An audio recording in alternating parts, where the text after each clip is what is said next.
आगे बढ़ते हैं और ब्रेकिंग न्यूज इस वक्त की बड़ी खबर। दिल्ली एनसीआर में वायु प्रदूषण लगातार बढ़ता जा रहा है। दिल्ली में खतरनाक स्तर पर AQI पहुंच गया है। दिल्ली में वायु प्रदूषण ने अब हालत खराब कर दी है। प्रदूषण ने लोगों की मुसीबत बढ़ा दी है। ITI जहांगीरपुरी में AQI 378 दर्ज किया गया, तो लगातार 350 के पार, 400 के पार एयर क्वालिटी इंडेक्स दर्ज किया जा रहा है। और ये बता रहा है कि दिल्ली की हवा कितनी खराब हो गई है, दमघोंटू हो गई है, जहरीली हो गई है और सांस लेना मुश्किल हो रहा है। तमाम जो उपाय किए गए, तमाम पहल किए गए हैं, उसके बावजूद हालात सुधर नहीं रहे हैं, हालात और बिगड़ रहे हैं। और दिवाली से पहले से ही ये हालात बिगड़ते चले आ रहे हैं। लगातार सुबह और शाम के वक्त खासतौर पर जो स्मॉग की स्थिति है, धुंध की चादर है, वो नज़र आती है। और उस धुंध में अगर बाहर निकलते हैं आप तो गले में खराश, आंखों में जलन और सांस लेने में दिक्कत जैसी परेशानी होती है। खासतौर पर बच्चों और बुजुर्गों के लिए ये हवा बेहद ख़राब है और सेहत बिगाड़ने वाली हवा है। सांस लेना मुश्किल है और ये हर साल की कहानी है। तमाम जो उपाय किए जाते हैं, सुप्रीम कोर्ट की फटकार लगती है, पराली जलाने पर आरोप प्रत्यारोप होता है, लेकिन जो ग्रैप 1, ग्रैप 2 तमाम जो नियम लागू किए जाते हैं, उन सब के बावजूद हालात सुधर क्यों नहीं पाते हैं? सवाल ये है। तो क्या ये मान लिया जाए कि दिल्ली एनसीआर में रहने वालों को अब इस दमघोंटू हवा के साथ जीने की आदत डालनी होगी? तो क्या ये हालात कभी नहीं सुधरेंगे? ITI जहांगीरपुरी में 378 दर्ज किया गया है AQI। दिल्ली एनसीआर में वायु प्रदूषण की हालत लगातार खराब होती जा रही है। हवा की हालत, वायु प्रदूषण लगातार बढ़ता जा रहा है। और खराब श्रेणी में जो कैटेगरीज बनाए गए हैं, उसमें ये हवा जो है वो ख़राब श्रेणी में आती है। और ख़राब श्रेणी में अभी भी ये हवा बनी हुई है। ख़ासतौर पर सुबह और शाम के वक्त ये देखा जाता है कि जो धुंध की चादर है वो लिपटी रहती है। दिल्ली एनसीआर में आबो हवा ऐसी रहती है कि जिसमें आप बाहर निकलते हैं तो सांस लेना मुश्किल होता है।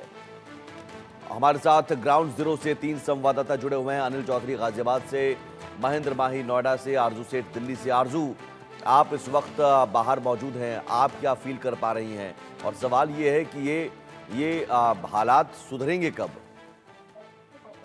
जी बिल्कुल, ये देखिए, ये तो बड़ा सवाल हर किसी के लिए बना हुआ है कि ये हालात दिल्ली में कब सुधरेंगे, क्योंकि लगातार अगर बात करें तो प्रदूषण का स्तर जो है वो बढ़ता जा रहा है, जिसमें हम लोगों को भी काफी ज्यादा दिक्कत हो रही है, क्योंकि लगातार एक्सपर्ट्स भी ये कह रहे हैं कि आउटडोर एक्टिविटीज करना लोगों को अवॉइड करना चाहिए, क्योंकि जिस तरीके से हालात बन रहे हैं और खास तौर पर जो बच्चे हैं और जो बूढ़े हैं उनके लिए तो काफी ज्यादा खतरनाक सिचुएशन जो है वो बनती हुई नजर आ रही है। क्योंकि AQI की बात करें तो कई जगहें ऐसी हैं जहां पर 400 के पार चला गया है। वहीं अगर ओवरऑल दिल्ली के AQI की बात करें तो अभी भी जो वेरी पुअर कैटेगरी है उसमें बना हुआ है, लगभग 330 के करीब अभी भी AQI जो है वो दर्ज किया गया है। फिलहाल अगर कंपैरिजन करें 2-3 दिनों से तो कुछ हल्का सुधार देखने को मिला है, लेकिन अभी भी उसी कैटेगरी में दर्ज किया जा रहा है। तस्वीरों के जरिए भी एक बार आपको दिखाना चाहेंगे किस तरीके से जो धुंध है वो यहाँ पर साफ तौर पर देखी जा रही है। ये तस्वीरें ITO की मैं आपको दिखा रही हूँ और हमारे दर्शक जो है वो भी देख के समझ सकते हैं किस तरीके से जो धुंध की चादर है उसमें लिपटा हुआ राजधानी जो है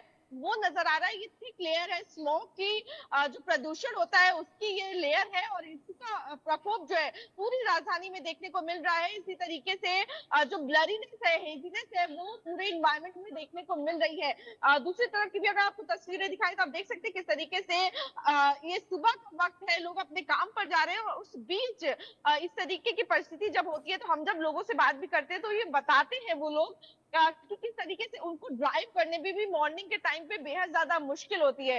और इस चीज को और भी गौर करने की जरूरत है कि आने जी, वाले दिनों में ये मुश्किलें जो है वो और ज्यादा बढ़ सकती हैं, क्योंकि सर्दियां करीब है और जब सर्दी आएंगी तो जो कोहरा होगा वो और ज्यादा बढ़ जाएगा, प्रदूषण का स्तर भी उसी के साथ ही बढ़ता हुआ नजर आएगा। जी अब बिल्कुल महेंद्र माही भी हमारे साथ जुड़े हुए हैं। महेंद्र, नोएडा के हालात क्या हैं? बिल्कुल देखिए, अगर नोएडा की आज की बात करें तो कल के मुकाबले काफ़ी राहत मिली है नोएडा और ग्रेटर नोएडा के लोगों को। अगर आज की बात करें तो नोएडा में आज एयर क्वालिटी इंडेक्स कुछ इलाकों में 250 दर्ज किया गया है और सबसे ज़्यादा जो है 270, सेक्टर 65 में दर्ज किया था। क्या है। तो ऐसे में अगर कल के तुलना करें तो कल जिस तरीके से 350 330 एयर क्वालिटी इंडेक्स नोएडा और ग्रेटर नोएडा का पहुँच गया था, और राहत मिली क्योंकि कल रात से ही लगातार जो हवा की गति वो काफ़ी तेज़ हो गई थी, और जिसके बाद कहीं न कहीं जो पॉल्यूशन है वो छँटने लगा था। और आईएमडी के साफ तौर पे कहना है कि देखिए आने वाले समय में जो पश्चिमी उत्तर प्रदेश है, उस तरफ जो हवा की रफ्तार है वो ज़्यादा रहेगी। तो ऐसे में जो पॉल्यूशन से नोएडा और ग्रेटर नोएडा के लोगों को राहत मिली है। मगर ये राहत इतनी अच्छी नहीं है कि आप बाहर निकल कर खुलकर साँस ले लें, या सुबह के वक़्त सुबह जाके बाहर पार्क में एक्सरसाइज़ कर लें, क्योंकि लगातार जो हवा है वो ज़हरीली स्टेज पे है, क्योंकि 260 और के आस-पास जो एयर क्वालिटी इंडेक्स होती है, वो काफ़ी खराब श्रेणी में होती है। ऐसे में ज़रूरी है जो तमाम सावधानियाँ हैं उसको अभी भी बरतनी है, क्योंकि लगातार हम देख रहे हैं जो पॉल्यूशन का लेवल है 150 से पे जो होना चाहिए 150 से लेकर 100 तक वो नहीं है। जो अथॉरिटी है या कहें पॉल्यूशन कंट्रोल विभाग है, वो भी केवल खानापूर्ति कर रही है, तो केवल कागज़ों में ये बता रही है कि सड़कों पे इतने स्मोक गन है, वाटर स्प्रिंकल है और पानी का छिड़काव किया जा रहा है। मगर धरातल पर अगर आप जाके देखेंगे, या इंडिया न्यूज़ के तमाम जो संवाददाता है जो सुबह के वक़्त उस इलाके में होते हैं, उस शहर में होते हैं जहाँ पॉल्यूशन सबसे ज़्यादा होता है, तो वहाँ कोई भी सरकारी नुमाइंदा नहीं नज़र आता, ना ही कोई पानी का छिड़काव किया जाता है, ना ही कोई वाटर स्प्रिंकल किया जाता है, ना ही ऐसे एंटी स्मोक गन जो लगाए गए हैं ताकि जहाँ धूल-मिट्टी उड़ते हैं वहाँ उसको थोड़ा रोका जाए। तो केवल कागज़ों में कार्रवाई की जा रही है कि हम लोग ये कर रहे हैं, मगर असल में ऐसी कुछ चीज़ें नज़र नहीं आ रही। जी। आने वाले समय में क्योंकि देखिए अब टेम्परेचर जो है डाउन होने लगा, शाम और सुबह जो ठंड है वो अब लोगों को एहसास दिला रही है कि नवंबर का महीना शुरू हो चुका है। तो ऐसे में अगर कोई उचित कार्रवाई नहीं की जाएगी तो जो पॉल्यूशन का लेवल है और बढ़ता जाएगा, क्योंकि देखिए हवा की गति तेज है। रात के वक्त जो हवा की गति थी 15 किलोमीटर प्रति घंटा हो गई थी, जिसके कारण जो आज नोएडा और ग्रेटर नोएडा के लोग हैं थोड़ी खुल के सांस ले रहे, नहीं तो कल और परसों जो स्थिति थी 350 और कुछ इलाके ऐसे थे जहां 350 एयर क्वालिटी इंडेक्स पहुंच गया था, और धुंध की जो मोटी चादर थी उसने पूरे नोएडा और ग्रेटर नोएडा को अपने आगोश में ले लिया था। जो विजिबिलिटी है वो काफ़ी कम हो गई थी। यानी कि सुबह के वक़्त जो लोग अपने दफ़्तर जाते हैं, जो लोग अपने कामकाज के लिए जाते हैं, तो उनको सबसे ज़्यादा परेशानी होती थी। धुंध के कारण एक तो सड़कें नहीं दिखती थी, और दूसरी तरफ उनकी आँखों में जलन होती थी, साँस लेने में समस्या होती थी, खाँसी की सबसे ज़्यादा समस्या होती थी। जी। वो बच्चे जो छोटे हुए या नवजात बच्चे हैं जिनके घर में बूढ़े-बुजुर्ग हो, या जो महिला प्रेग्नेंट है, उनको बहुत ज़्यादा इस ज़हरीली साँस से दिक्कत हो रही है। ऐसे में अस्पतालों की बात करें तो नोएडा के जो जिला अस्पताल है वहाँ लगातार मरीजों की संख्या भी बढ़ रही है। हमने सीएमओ से बात की तो उन्होंने बताया किस तरीके से सबसे ज़्यादा जो छोटे बच्चे हैं और जो बुजुर्ग हैं वो अस्पताल में आ रहे हैं और दिखा रहे हैं, और खासकर जो वो मरीज जिनको दिल की बीमारी है, किसी को अस्थमा है, वो भी अस्पताल के चक्कर लगा रहे हैं। तो ऐसे में सोचिए जो पॉल्यूशन है हर किसी के लिए आफ़त बन के आया है, और अभी आने वाले कम से कम 10 दिनों तक किसी तरह की कोई वैसी राहत नहीं है, क्योंकि बारिश का भी जो अनुमान है वो अभी बीच में 10 दिनों तक तो नहीं है। तो जब तक बारिश नहीं जी। होगी या तेज़ गति से हवा नहीं चलेगी, जो पॉल्यूशन है वो छँटने वाला नहीं है, और ऐसे ही पॉल्यूशन का लेवल लगातार बढ़ता रहेगा। क्योंकि तमाम जो अथॉरिटी है, चाहे हम नोएडा की बात करें, ग्रेटर नोएडा की बात करें, ये हाथ पे हाथ धर के बैठे हैं। सड़कों पे अगर आप निकलेंगे खासकर ग्रेटर नोएडा, नोएडा एक्सटेंशन पे, हुँ। तो यहाँ आपको काफ़ी धूल उड़ती नज़र आएगी। और खासकर जो बिल्डर हैं, जो क्योंकि नोएडा ऐसा एक शहर है जहाँ 24 घंटे कंस्ट्रक्शन चलता है। तो जो बिल्डर कंस्ट्रक्शन करवाते हैं वहाँ ग्रीन कवर नहीं होता, और आसपास जो धूल-मिट्टी जमी होती है या इनका जो मटेरियल होता है, उससे भी काफ़ी धूल उत्पन्न होता है, और वो कहीं न कहीं हवा में मिल जाता है, जिसके कारण भी जो पॉल्यूशन है काफ़ी लेवल बढ़ जाता है। तो ऐसे में ज़रूरत है तमाम अधिकारियों को सख्ताई दिखाने की, नहीं तो नोएडा एनसीआर के जो लोग हैं ऐसी ही ज़हरीली तो हवा महेंद्र, इन्हेल सवाल करेंगे, है और कि जो एक्यूआई लेवल में थोड़ा बहुत सुधार आप बता रहे हैं आज, उसमें सिस्टम का कोई योगदान नहीं है। बिल्कुल देखिए, अगर कोई ये कहे कि अपने नाम ये क्रेडिट ले कि जो नोएडा और ग्रेटर नोएडा की हवा जो सुधरी है वो उसमें हमारा योगदान है, तो सरासर ये गलत होगा, क्योंकि कल तकरीबन शाम 7-8 बजे से लगातार जो हवा की गति है उसमें काफ़ी इज़ाफ़ा हुआ। यानी कि दोपहर तक हवा नहीं चल रही थी, मौसम धुंधला था, मगर जैसे ही सूरज ढला और लगातार हम देख रहे थे किस तरीके से जो हवा की गति है लोगों को महसूस हो रही थी।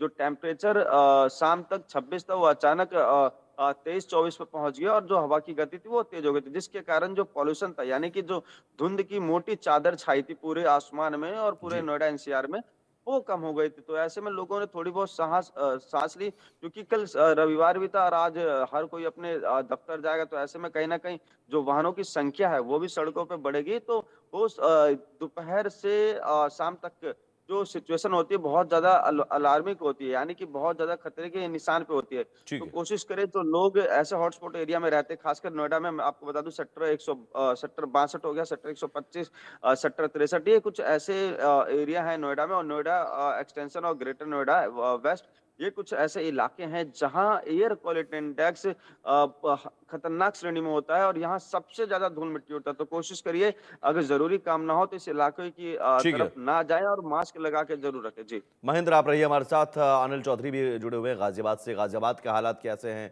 अनिल, क्या वहाँ भी सिस्टम कुछ करता हुआ नजर आ रहा है या फिर भगवान भरोसे है?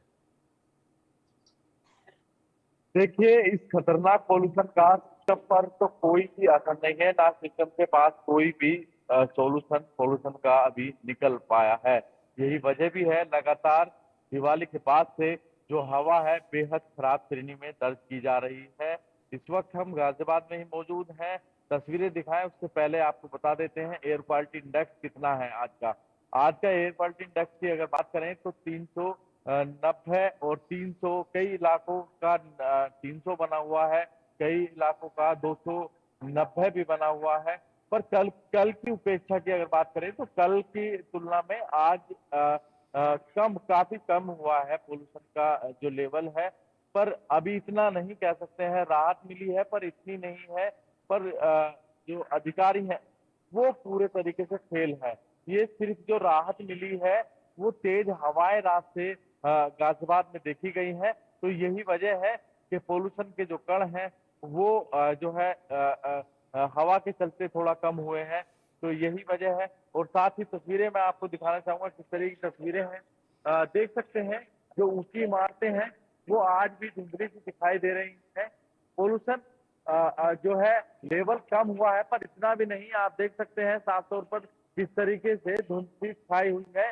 और टेम्परेचर की बात करें तो टेम्परेचर भी लगातार अब कम होता जा रहा है। 21 डिग्री फिलहाल का दर्ज किया जा रहा है। जैसे जैसे सर्दी बढ़ेगी और टेम्परेचर कम होगा, ठंड जैसे ही बढ़ेगी तो पोल्यूशन की जो मार है वो आम जनता दिल्ली एनसीआर की झेलती हुई नजर आएगी। फिलहाल पोल्यूशन से लोगों को राहत नहीं मिलने वाली है क्योंकि मौसम विभाग और पोल्यूशन का जो बोर्ड है उनकी तरफ से भी कहा गया है कि आने वाले जो दिन है वो और ज्यादा खतरनाक हो सकते हैं और ज्यादा परेशान कर सकते हैं। इसी को लेकर स्वास्थ्य विभाग द्वारा भी अलर्ट जारी किया गया है। उनकी जी। तरफ से कहा गया है क्योंकि आने वाले दिन जो है काफी खतरनाक हो सकते हैं, परेशान कर सकते हैं क्योंकि जो आसपास का वातावरण है वो इस लायक रहा नहीं है। जो हवा है वो इनहेल करने लायक नहीं बची है। यदि कोई भी व्यक्ति इस गंदी हवा में काफी लंबे समय तक रहेगा तो वो कैंसर तक खतरनाक बीमारी, इस तरीके की खतरनाक बीमारी भी झेल सकता है। इस तरीके की बातें भी डॉक्टरों द्वारा कही गई है। तो जरूरत है इस ओर विशेष ध्यान देने की। और लोग जब घर से बाहर निकलें तो मास्क जरूर पहन लें क्योंकि ठीक कुछ है। एरिए गाजियाबाद के बेहद खराब श्रेणी में दर्ज किए जा रहे हैं। जी ठीक है आरजू, सवाल ये है कि ग्रैप 1 के बाद ग्रैप 2 भी लागू किया गया है और सुप्रीम कोर्ट की फटकार भी कई बार लग चुकी है। हालात काबू करने की कोशिश तब की जाती है जब सर से ऊपर पानी बहने लगता है और हर साल की कहानी है। क्या इसे लेकर कोई समाधान निकालने की, स्थायी समाधान निकालने की कोई पहल, कोई कोशिश की जाती है, की जा रही है? देखिए, बिल्कुल सही कहा आपने कि हम देखते हैं, अक्सर ही देखते हैं क्योंकि कोई पहली बार इस तरीके की परिस्थिति जो है वो दिल्ली में नहीं बन रही है, बल्कि पिछले कुछ सालों से लगातार हम देखते हैं जब सर्दियां करीब आती हैं इसी तरीके का प्रदूषण का स्तर जो है वो बढ़ जाता है। लेकिन लगातार ये सवाल भी उठते हैं कि आखिर जब प्रदूषण बढ़ जाता है तो ही क्यों इतनी एक्टिवनेस जो है वो सरकार में अंदर नजर आती है, पहले से क्यों तैयारियां जो है इसको लेकर नहीं की जाती है। और खास तौर पर अगर बात करें तो कैंपेन चलाए जा रहे हैं, शॉर्ट टर्म्स प्लान लाए जा रहे हैं, लेकिन अगर पॉल्यूशन की बात करें तो कोई ये एक टेम्परेरी प्रॉब्लम नहीं है। और सिर्फ अगर बात करें तो दिल्ली की प्रॉब्लम नहीं है, हमने तस्वीरें देखी मुंबई की, हमने तस्वीरें देखी आगरा की, और कई जगहों पर इसी तरीके का प्रदूषण का स्तर बढ़ रहा है। तो एक लॉन्ग टर्म जो प्लान है उसकी जरूरत है और स्टेट गवर्नमेंट, सेंट्रल गवर्नमेंट दोनों को मिलकर कुछ ऐसा निकालना चाहिए जिससे प्रदूषण का स्तर जो है वो कम हो सके, क्योंकि आने वाले समय में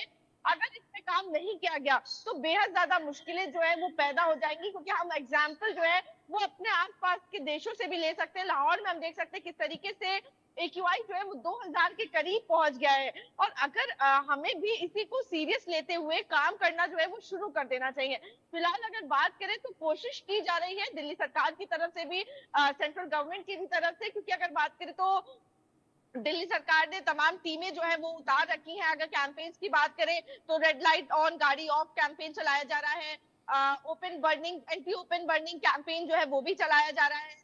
साथ में तमाम ऐसे प्लान्स हैं, ड्रोन के जरिए जो वाटर स्प्रिंकलिंग हो रही थी उसको भी करा जाएगा, के जरिए पानी का छिड़काव है वो किया जाएगा। तो तमाम ऐसी कोशिशें हैं जो दिल्ली सरकार कर रही है, लेकिन अगर बात करें तो कोई परमानेंट सॉल्यूशन की जरूरत है, ताकि जो प्रदूषण का स्तर है उसको नियंत्रण रखा जा सके और जो लोग हर साल इससे जूझते हैं उनको भी मुश्किलें उनकी भी कम हो जाए। क्योंकि ये कोई ऐसा नहीं है कि हम अपने घर में बैठकर इससे बच सकते हैं, क्योंकि घर में भी पोल्यूशन है। नहीं और बात आरजू, करें जो तो ग्रैब 2 लागू किया गया है, क्या अब उसका असर जमीन पर दिख रहा है? क्या आप कोशिश कम से कम सिस्टम की तरफ से की जा रही है? जैसा कि आप बता रहे हैं महेंद्र की नोएडा में तो सिस्टम की तरफ से कोशिशें जमीन पर नहीं दिख रही हैं, दिल्ली में दिख रही हैं। जी बिल्कुल, देखिए अगर बात करें तो जैसा कि हमारे संवाददाता बता रहे हैं कि उस तरीके से पालन होता हुआ नहीं नजर आ रहा है। चाहे ग्राफ स्टेज 1 की बात करें, जब वो भी लागू हुई थी, तमाम चीजें बोली गई कि पानी का छिड़काव जो है वो जगह जगह करवाया जाएगा, हो रहा है। लेकिन ये नहीं कहेंगे कि नहीं हो रहा है, लेकिन ऐसा नहीं है कि सड़कें जो है वो गीली पड़ी हुई हैं या खुले में धूल अभी भी देखने को मिल रही है। लोग झाड़ू लगा रहे हैं तो उस पे पानी नहीं नजर आ रहा है। तो तमाम ऐसी चीजें हैं जो देखने को मिल रही हैं। और अगर बात करें तो ग्राफ की स्टेजेस जो है वो लगा दी गई है, 1 और 2 लग चुकी हैं, और आने वाले समय में अगर हालात बिगड़ते हैं तो आने वाले समय में हम देखेंगे ग्राफ की और स्टेजेस जो है वो भी दिल्ली में लागू हो जाएंगी। क्योंकि आज का AQI भी वेरी पुअर कैटेगरी में दर्ज हुआ है, जो कि बहुत ही खतरनाक श्रेणी में दर्ज किया जाता है और लोगों को इससे हेल्थ इश्यूज हो रहे हैं। तो अगर बात करें तो ग्राफ की स्टेजेस उस तरीके से अगर लागू होंगी तो धरातल पर असर देखने को मिलेगा। लेकिन अगर बात करें तो कंस्ट्रक्शन का काम भी कई जगहों पर चल रहा है। अगर बात करें तो उस तरीके से वाटर स्प्रिंकलर्स का इस्तेमाल भी नहीं हो रहा है जिस तरीके से होना चाहिए, और इसीलिए हम देख रहे हैं लगातार प्रदूषण का स्तर बढ़ रहा है। जी बिल्कुल, ठीक है। महेंद्र हमारे साथ जुड़े हुए हैं। महेंद्र, आप पिछले कई दिनों से पॉल्यूशन को लेकर खबरें दिखा रहे हैं, बता रहे हैं, रिपोर्ट बता रहे हैं। क्या इस दौरान आप कहीं भी आपने सड़कों पर स्मॉग गन या किसी तरह की ऐसी पहल आपने देखी होगी जो पॉल्यूशन को कंट्रोल में करने के लिए सिस्टम की तरफ से, प्रशासन की तरफ से की जा रही हो? बिल्कुल देखिए, अगर हम बात करें कि सिस्टम की तरफ से पॉल्यूशन कम करने के लिए क्या उपाय किए जा रहे हैं, तो ऐसे में केवल आंकड़े जारी किए जाते हैं कि पूरे नोएडा में 104 वाटर स्मोक गन उतारे गए हैं, स्प्रिंकल वाटर मशीन है, या कहें जो ट्रक होते हैं जिनमें पानी भरकर क्या नाम है, पेड़ों पे छिड़काव किया जाता है, वो सब केवल पेपरों में किया जा रहा है। अगर सुबह की बात करें, सुबह 6 से लेकर 10 बजे तक, यानी कि इस बीच 4 घंटे का समय होता है, और यही 4 घंटे सबसे ज़्यादा खतरनाक होते हैं, जिसमें लोग अपने दफ्तर से बाहर निकलते हैं। तो इस वक़्त जो होता है, कोई भी आपको नहीं दिखेगा। मैं एक गारंटी के साथ कह सकता हूँ, चाहे नोएडा की बात करें, ग्रेटर नोएडा की बात करें या तमाम इलाकों की बात करें, ना आपको सड़कों पे कोई पानी का छिड़काव दिखेगा, ना जो पेड़-पौधे होते हैं। मैं पूरे एनसीआर में एक तो पेड़-पौधे बहुत कम है, जो हैं उसको काटे जा रहे हैं और वहाँ कंस्ट्रक्शन किया जा रहा है। तो उन पत्तों पे तकरीबन धूल जम गई है। और जब पत्ते पे धूल जम जाती है तो आप समझिए स्थिति और ज्यादा खतरनाक हो जाती है, क्योंकि वो ऑक्सीजन फिर रिलीज नहीं करते और कहीं ना कहीं उनको एक तरीके से मारा जाता है। तो चाहे नोएडा हो, चाहे ग्रेटर नोएडा हो, जो पानी का मेन मुख्य होता है, देखिए, क्योंकि आप कुदरत से नहीं लड़ सकते, मगर ये है जो आप सॉल्यूशन कर सकते हैं, टेम्परेरी सॉल्यूशन कर सकते हैं, उसमें भी सरकारें और सिस्टम बिल्कुल नाकाम साबित हो रही है। क्योंकि सुबह के वक्त आपको सड़कों पे, पूरे दिल्ली एनसीआर की सड़कों पे 7 बजे के आसपास कोई भी वाटर स्प्रिंकल नहीं दिखेगा, कोई भी एंटी स्मोक गन चलता हुआ नहीं दिखेगा। जो लोग सड़कों पे झाड़ू लगाते हैं, उस पे कोई पानी का छिड़काव नहीं किया जाता, जबकि ये कहा गया है कि ग्रैप 1 ग्रैप 2 के बाद कि जी। अगर सड़कों पे झाड़ू लगाया जाएगा तो उससे पहले उस पे पानी का छिड़काव किया जाएगा, ताकि जो धूल मिट्टी है वो हवा में ना घुले, और जिससे जो लोग जो सांस ले रहे हैं उसमें थोड़ी राहत मिलेगा। तो कहीं ना कहीं केवल खानापूर्ति की जा रही है, और इस बार पता ठीक है। नहीं कि क्यों जो अधिकारियों के साथ-साथ जो सरकार है वो भी काफ़ी लापरवाह नज़र आ रही है। ठीक क्योंकि है। देखिए अनिल, हर कोई गाँव गाजियाबाद प्रशासन की तरफ से कुछ पहल आप देख पा रहे हैं जल्दी से? देखिए, सबसे बड़ी पहल तो ये है कि उत्तर प्रदेश के मुख्यमंत्री द्वारा पहले ही अधिकारियों को ये बता दिया गया था कि कोई भी पराली की घटना नहीं होनी चाहिए। मुझे पराली की घटना नहीं मिलनी चाहिए। पर जमीनी स्तर पर क्या दिखता है वो मैं आपको बता देता हूँ। ना तो अधिकारी मौके पर जाते हैं, ना किसी भी जो किसान हैं उनको समझाते हैं। क्योंकि लगातार आसपास के जो राज्य हैं उनकी तरफ से ये आरोप लगाया गया है कि जी। यूपी की तरफ से जो है धुआं हमारे एरिया में आता है, पराली जलाई जा रही है। ठीक है। पर फिलहाल गाजियाबाद में उस तरीके की चीजें नहीं है। पर जो अधीनस्थ अधिकारी हैं वो इस ठीक है, पूरे यानी हर जगह आदेश हालात यही है कि कागजों पर सिर्फ दिखाया जा रहा है कि पॉल्यूशन के खिलाफ हम लड़ रहे हैं, तमाम चीज़ें कर रहे हैं, कोशिशें की जा रही हैं और ज़मीन पर कुछ खास असर नहीं दिख रहा है। और यही वजह है कि धुंध की चादर लगातार दिल्ली एनसीआर को अपनी चपेट में ली हुई है। हालात जस के तस बने हुए हैं और एक तरह से लोग भगवान भरोसे ही सांस ले रहे हैं इस जहरीली हवा में। बहुत शुक्रिया अनिल आपका, महेंद्र आपका और आरजू सेठ आपका बहुत शुक्रिया तमाम जानकारी देने के लिए। ग्राउंड जीरो से यहाँ रुकेंगे एक छोटे से ब्रेक के लिए।